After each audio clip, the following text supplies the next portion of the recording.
Peace. It's Rami, keeping it real. Back at you again. Um, this one I wanted to speak on myself and quote unquote black scholars, I guess. Um,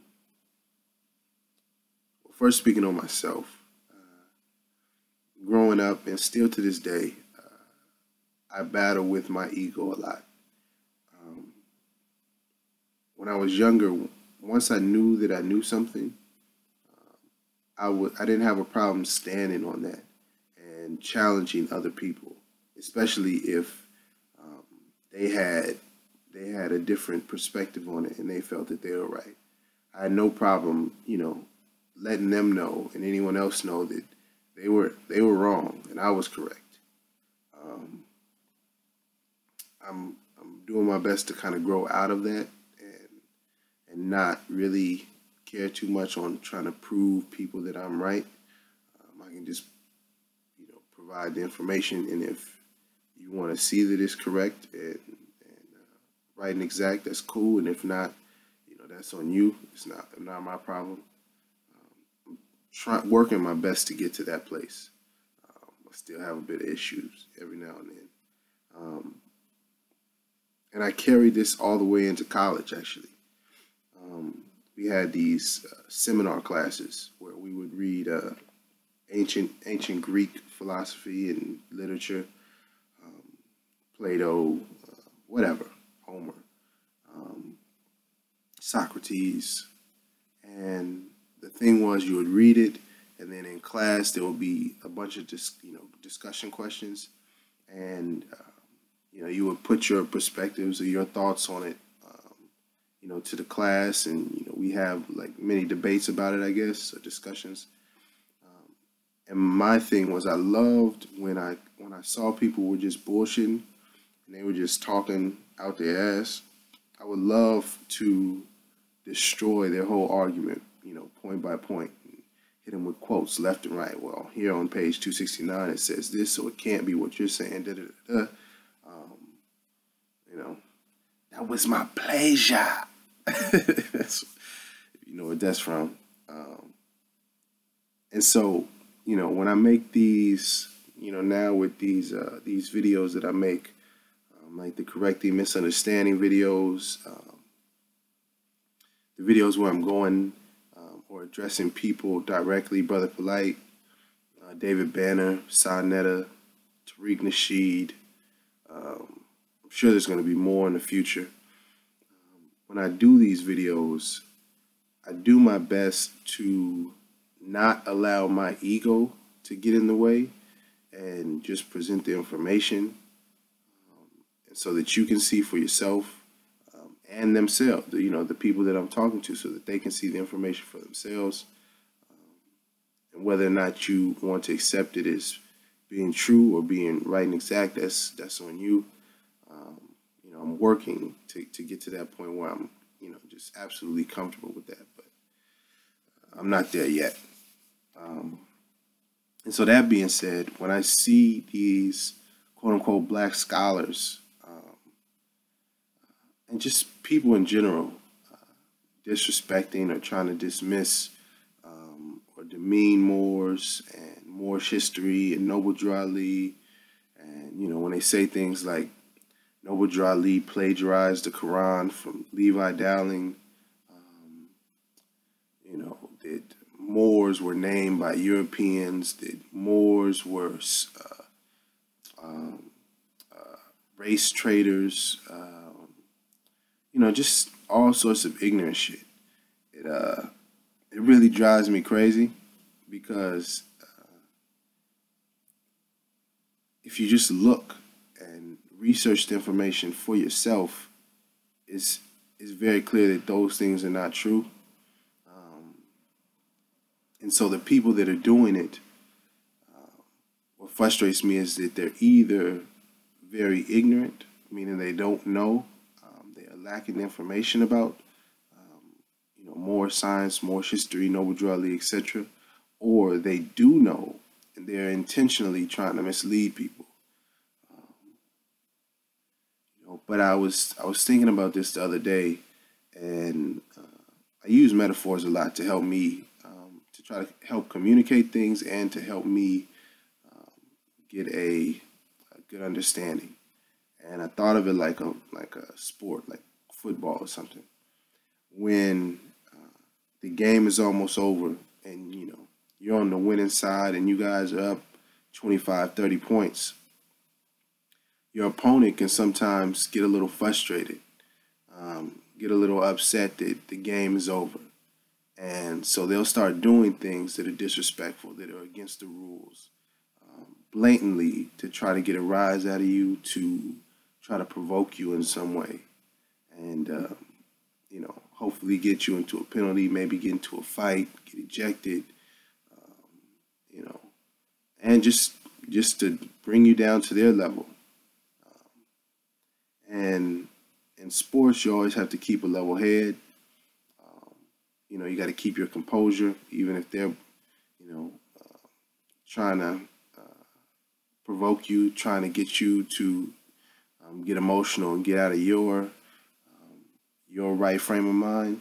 You can't allow that. You just got to stay calm and, just remember that the game is over. You know what I mean? So just run the clock out. And I see that a lot with this Moorish movement. It's a lot of so-called black scholars that say things, to try to get to provoke and to agitate and, just cause problems with Moors, Moorish Americans, because they know the game is over. They know it's over. I mean, it really has been over since 1913 when Noble Drew Ali hit the scene.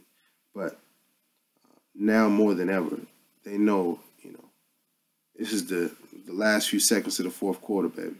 You know what I mean? And knowing that, I do my best to, keep my composure and not lash out. But sometimes, oh man, I'm already past. I'm supposed to only stop at 7 minutes, but it's a special one. Special, keeping it real with Rami. I know that they're doing that, and I do my best to keep composure. But sometimes I truly want to just say, shut the, you know what I mean? Sometimes I really do want to go to 125th Street with a camera and a whole crew of people and just smash on, side cheddar, excuse me, side netta. But I'm gonna do my best to take the high road. Yeah, I'm gonna do my best to take the high road. But with that being said, I want to just show you a clip of what I mean. Nah, never mind. Yeah, actually, yeah, we're gonna do that.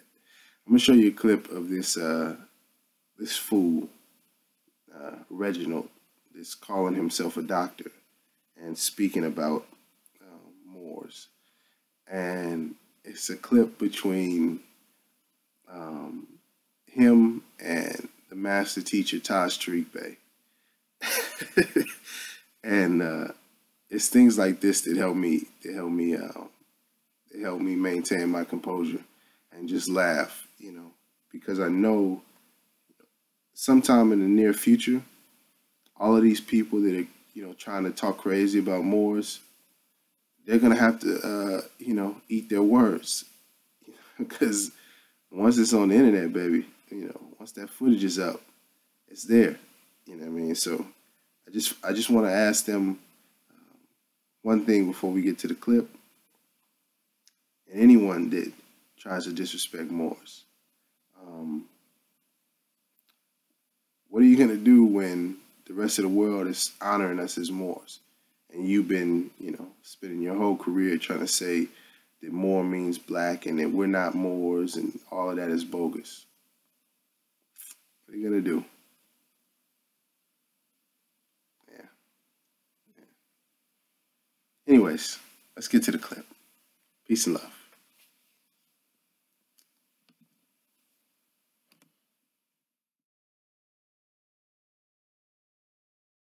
has been addressing this since 1948. Problem that you have is that you have fake scholars who keep getting paid off, that keep promoting these people as crayons, knowing that that makes them non-descendable.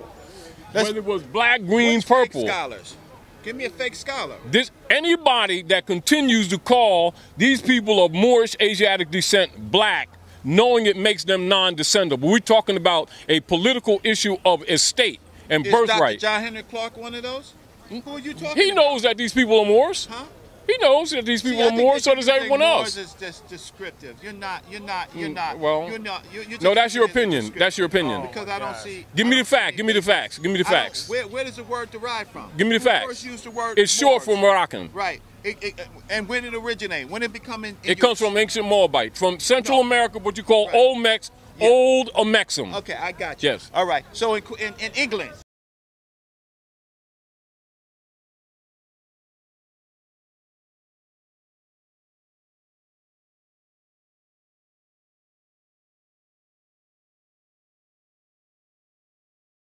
Okay, I got you. Yes. All right. So in England, right?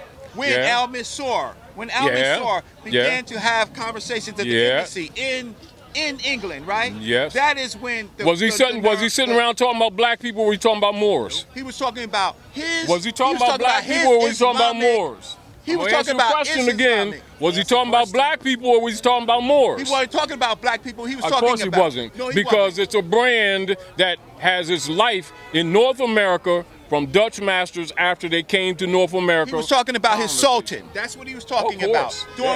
During work, Al-Mansur was. Let me ask you a question. What was his nationality? His nationality, he was a sultan. No, it's nationality. I asked you what his nationality was. They were forming nations. I didn't ask you his position. They weren't even forming nations. Listen, he said, what is his I nationality? didn't ask you his position. I asked you his nationality. Not his title. It's like saying Esquire. Al-Mansur was establishing the Moroccan Empire. I didn't ask you what he was doing. I asked you what his nationality. Going back to that, we're saying what is his nationality? What was his nationality? I don't believe that it was a nation. I didn't ask you what your beliefs are. I asked you what was his nationality. Okay, watch this. Because you keep bringing him up. I am bringing him. Do you know who he is? First of all, no, we know who he is, but we just asked his nationality. We just hold on. We just asked his nationality. I don't believe he had a nationality. That's my point. You're saying his nationality was Moroccan?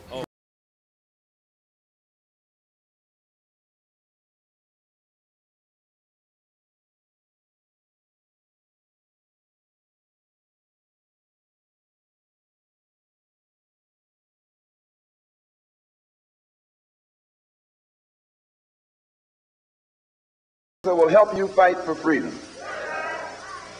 Nationalism is the wave of the present and the future. It is nationalism that's bringing freedom to oppressed people all over the world. It was nationalism that brought freedom to the Algerians. It was nationalism that brought freedom to the Nigerians and to the Ghanaians. It was nationalism that brought freedom to the people of Uganda and Tanganyika and Sudan and Somaliland. The Africans didn't get it by sitting in. They didn't get it by wading in. They didn't get it by singing "We Shall Overcome." They got it through nationalism.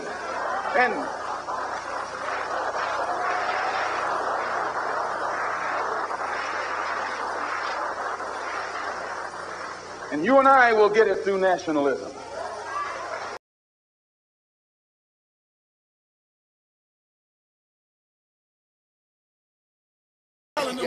What do you know we have contributed to the world? What have people like us contributed to the world? What have we done in the world?